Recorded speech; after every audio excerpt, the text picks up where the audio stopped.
There's no such thing as the voiceless woman. It is only those who try to silence us or they don't want to hear us. Welcome to Women Thrive Season 5. This season, you can expect incredible conversations with women from all around the world.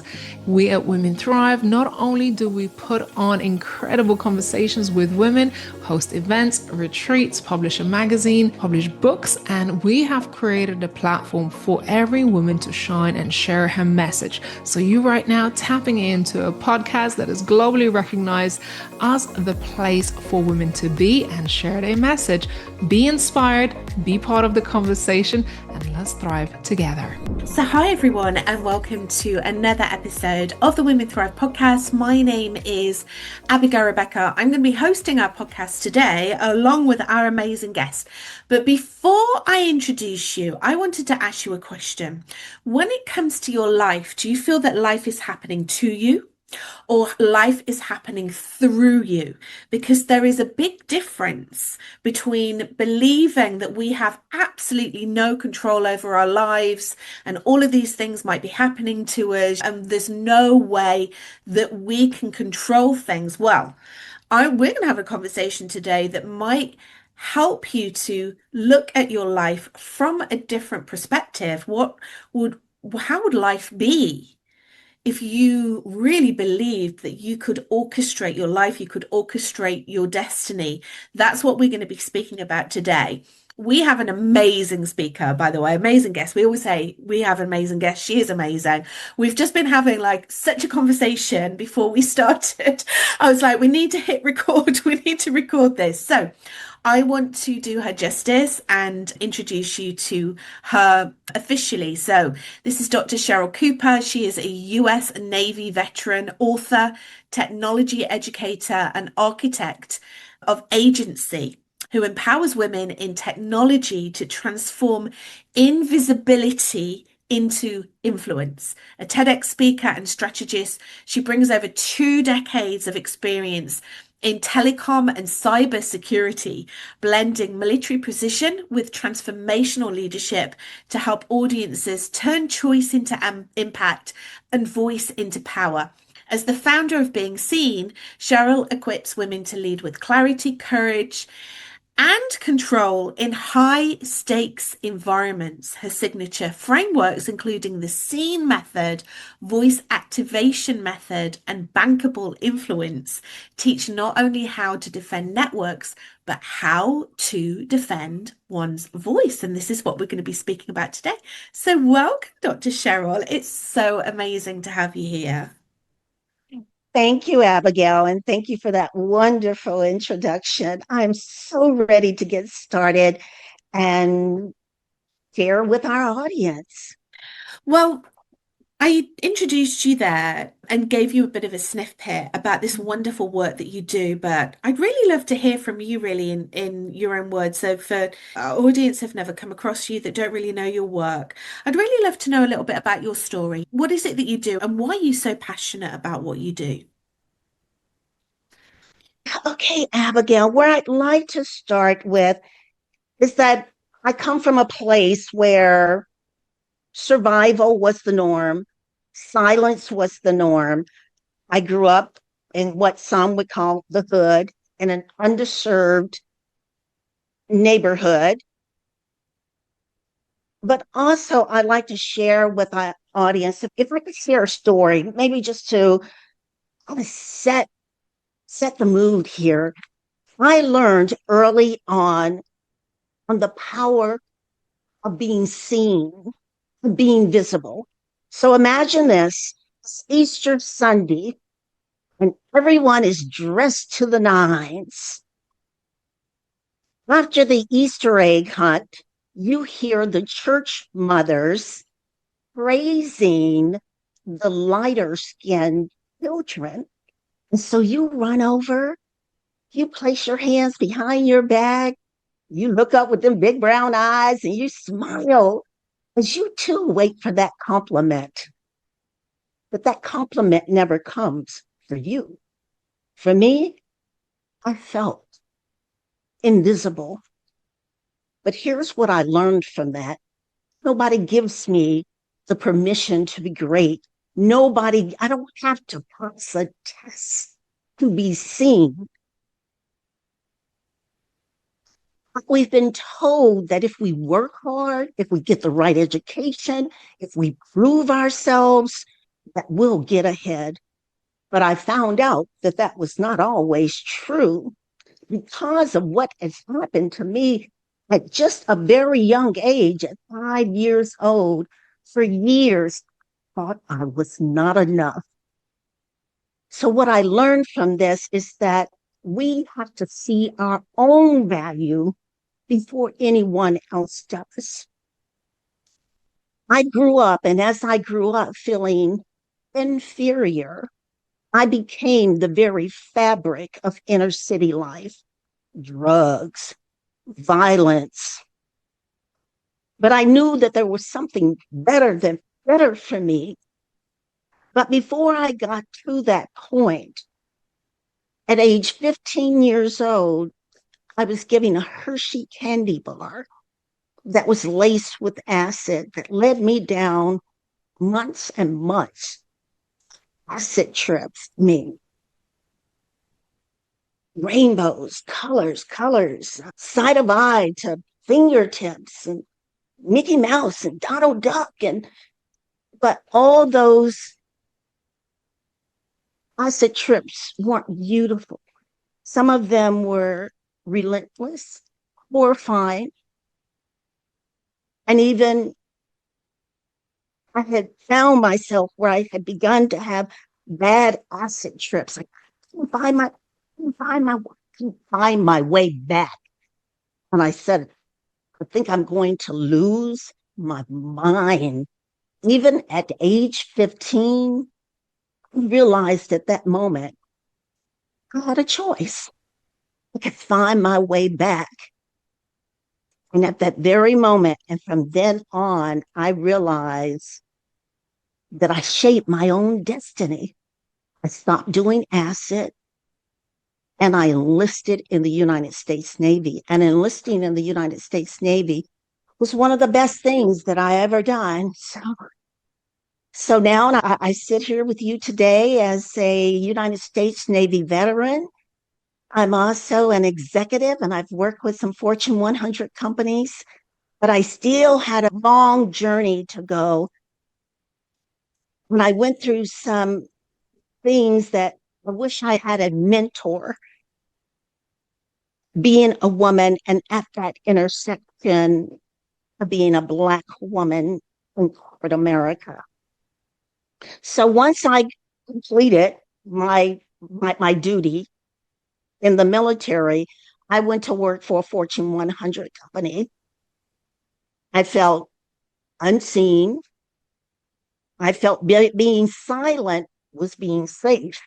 Being silent made my job. I thought, as we said, working hard again. See, we've been told if we work hard, we'll get ahead. But I kept seeing the white guy get the job while I worked harder than he did. I was passed over. But I learned later on how to get around that. We have to learn that we have to speak up. We have to use our voice. But I was never taught how to express myself. And Abigail, I always say this too. I used to say, I don't have a voice. I do have a voice. There's no such thing as the voiceless woman. It is only those who try to silence us or they don't want to hear us. I thought all this time I didn't have a voice. So what I do now, and I teach women how to find that voice so that they will no longer be silenced. If I had known what I did back then, I'd have told my boss, I want that job that has that visibility so the higher ups can see I'm just as smart as the guy next to me. But the woman, we put our head down, we make ourselves invisible. So I've learned some things over the year, but it took me decades. And there was no one there to help me with those things. So I do what I do now and helping the woman to find her voice, to be visible, to be heard, to have confidence. I'm going to just share one more thing, one more story here. To be confident. In order to be confident, you have to be competent. And unfortunately, the woman has got to work harder. I was in a meeting, 4 men at the table, 2 women, myself, and another woman from India. She was a woman of color. They literally sat there with their backs to us and they talked among themselves. But I sat there, professional, and I knew Abigail at some point they had to go down and come back up for air. So when they go down, I'm going to go right in. And that's exactly what I did. But first, I said, I let them know you totally disrespected me when I was sitting here. You ignored both of us. He tried to speak. I'm like, let's get to why we're here. And I started in on my perspective. And one of them said, Cheryl, that's not true. I said, oh, yes, it is. I've got plenty of time. Fact check me. I went into that meeting and I was prepared. Unfortunately, that's what the woman has to do because the male will challenge you. I'm a strong believer that competence equals confident. So if you're finding that you don't have that confidence when you're walking into this room where it's male dominated, maybe you got to go back to the drawing board and do some studying because they'll call it on you. But Joe over here, they'll know he doesn't have any idea what he's talking about, but they won't call him out, not in the meeting, but they will call you out. Yeah. Wow, Dr. Cheryl, that's quite the story. That is just incredible what happened to you, especially that situation that you were in when you were 15. I mean, it's such a young age for you to go through something like that, but also have that aha moment and that realization to be able to turn your life around in that way. So thank you so much for sharing. We were talking, weren't we, before we started recording and sort of sharing stories. And you mentioned there a couple of times that you wish that you'd had a mentor, that you wish that you'd had someone that would be able to support you through these times that you felt that you didn't have a voice.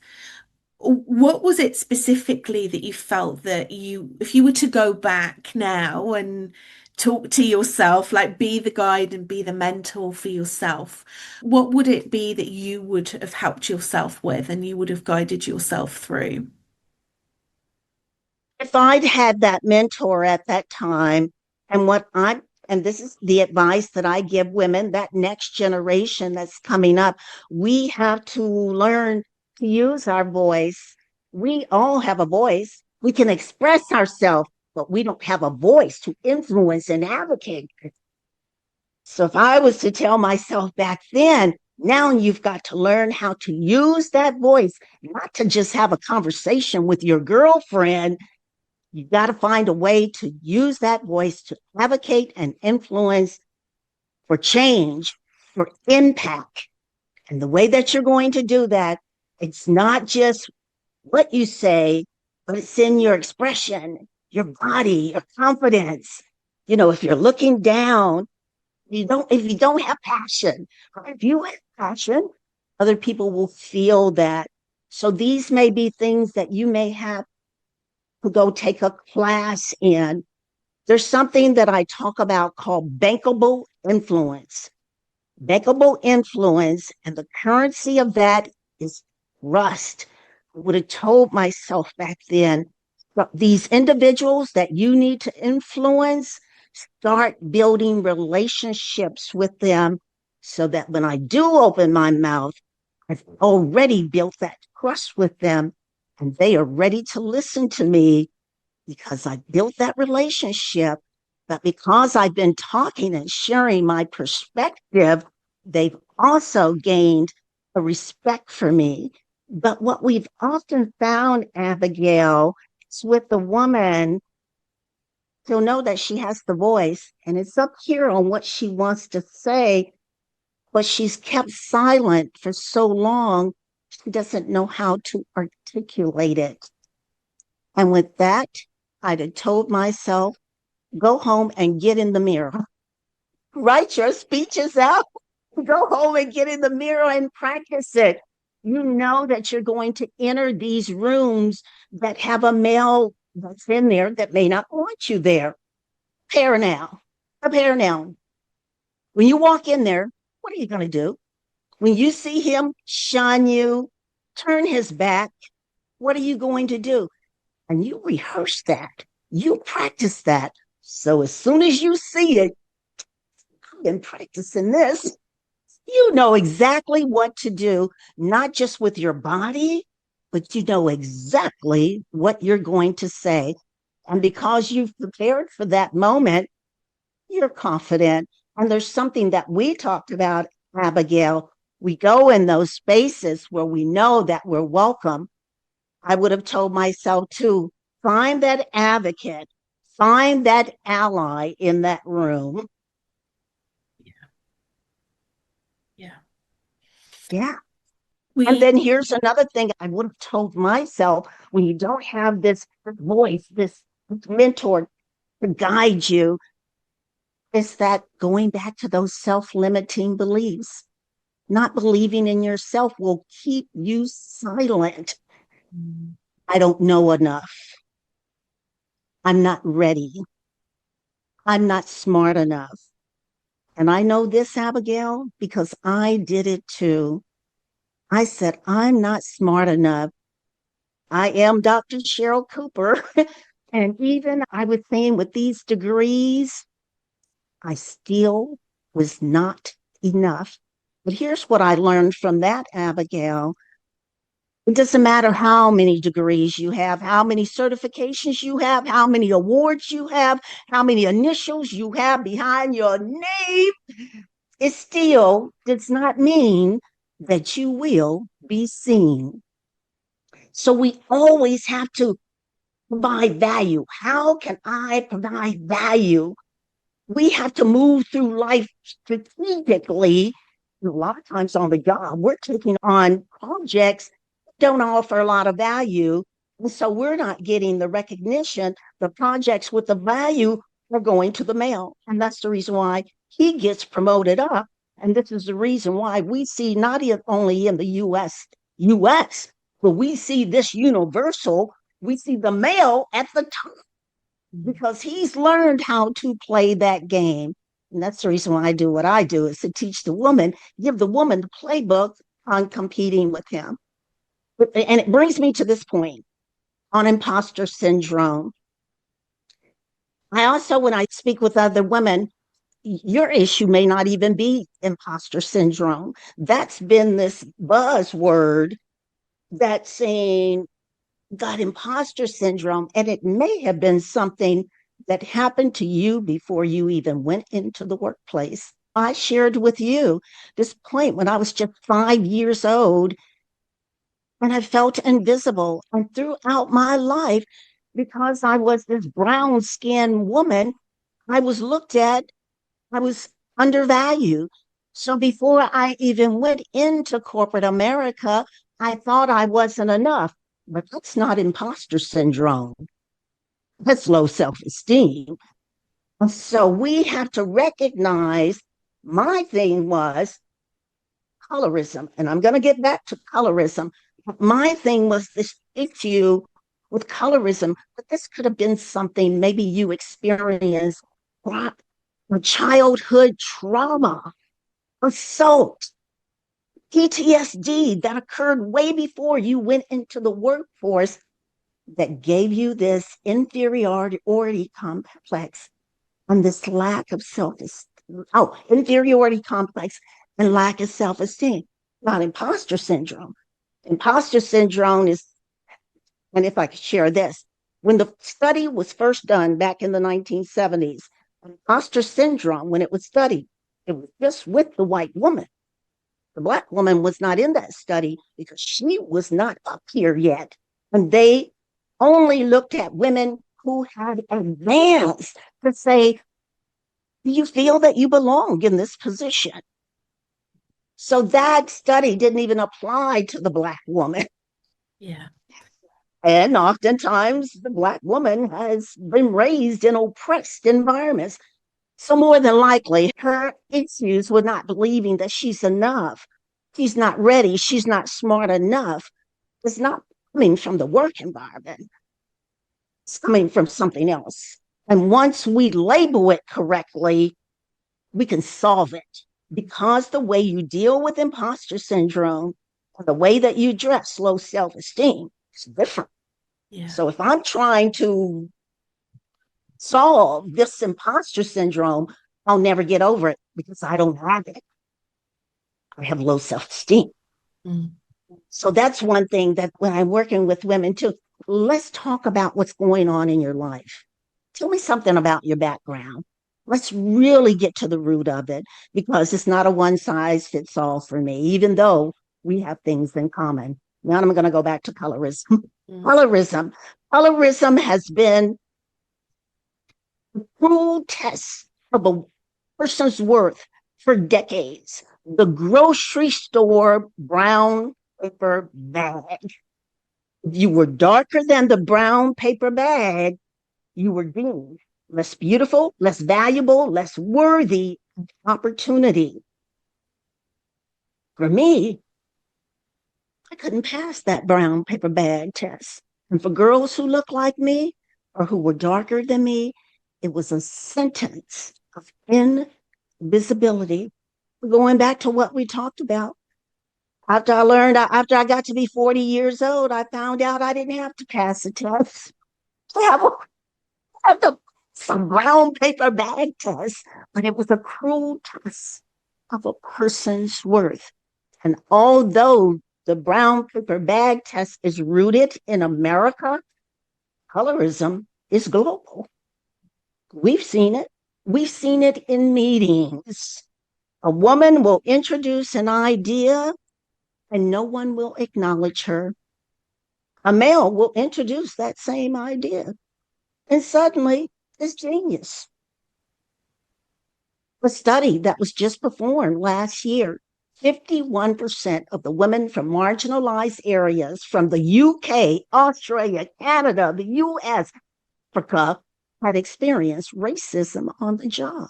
So even in the year 2025, we're still going over this bias and racism and lack of respect for the woman. And this is what I want our listeners to take away today. Nobody's coming to save us. We are on the evolution. My field is cybersecurity and technology and artificial intelligence. And if the woman's voice is not there, the industry will suffer, the world will suffer. But technology is not going to wait for the woman to speak. And that's where we have to, by choice, this inner thing inside of us, into our power.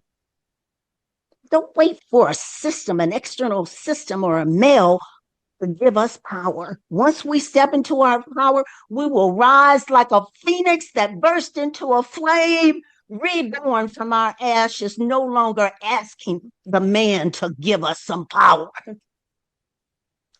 And if we don't do that, who knows where the woman will be in STEM? And that's my focus in STEM or even in life. So we have that power. We have that power to create the world. As long as you're not offending or disrespecting anyone or breaking the law, you go out there and get it. Yeah, that's great, Cheryl. Thank you so much for sharing. Oh my goodness, I had so much I needed to talk to you about, but we are nearly to the end of our conversation. I wanted to find out from you, what is the next thing for you? What you focus on, what do you want to create next? What's next for you, Dr. Cheryl? The next thing for me is that I want to be able to amplify my voice and get that message out to more women. I've created some frameworks. I've written some books about what we've talked today about. I've developed a course about it. But I want to get the message out. And it's not just in my city. It's not where I'm sitting here in the United States. I feel that it needs to be heard throughout the world because the issues that we're going through is universal, Abigail, universal. When I look at the statistics across 146 nations, when we look at STEM, all of STEM careers, 29%. Women are only represented in STEM 29% across 146 nations. I think that's another podcast. Why is that? And so my next step is to get out there, advocate, and tell these girls, tell the women, go into the neighborhoods where those girls are not being told that STEM is for them. Yeah, it's just amazing work that you do. And we're so proud of the fact that we have you in our community, that you're going to be speaking on our Oh, stage. What's the thing you're most looking forward to about speaking on the Women Thrive stage and our summit in March? oh, just to share and hoping that I've always said it's not what we say on the stage. I think I'm looking for most is how impactful I could be. And sometimes that may take a while to see if what you said landed with anyone. A lot of times there's someone out there on the verge of breaking down, waiting for that blessing. So I'm hoping when I get on that stage that maybe it's a woman that's waiting to hear my voice or another woman's voice from the Women Thrive community that will give her hope, give her strategy to say not to give up. It's not over, that she hears other women's stories and knows that once she hears their stories that she can do it too. But I'm hoping to be of impact, to impact someone else's life. Because my grandmother always told me, she said, what's the sense in living if you cannot help another? And I didn't get it at first, Abigail. I was like, oh, Granny, don't worry about it. You've helped so many other people. It's our time to help you. But now that I've gotten older, no, it's not the same. It really is. Yeah. What's the sense in living if you cannot be impactful and help someone else? Because that's where true legacy begins. Absolutely. Very wise words, Dr. Cheryl. It's been so wonderful and speaking with you today. Where can people find you? Like where your website, your social media, like where can we find you? Okay, I'm on Facebook and Instagram, but where I'm more active is on LinkedIn. I'm Dr. Cheryl Cooper, Cheryl with a C. I also have my website at drcherylcooper.com. Amazing. Well, thank you so much for being on the podcast today and sharing your words of wisdom. Thank you so much, Abigail, and thank you so much for having me. And we've got to chat after We this do, sometime. we do, we definitely do. Yeah, for sure.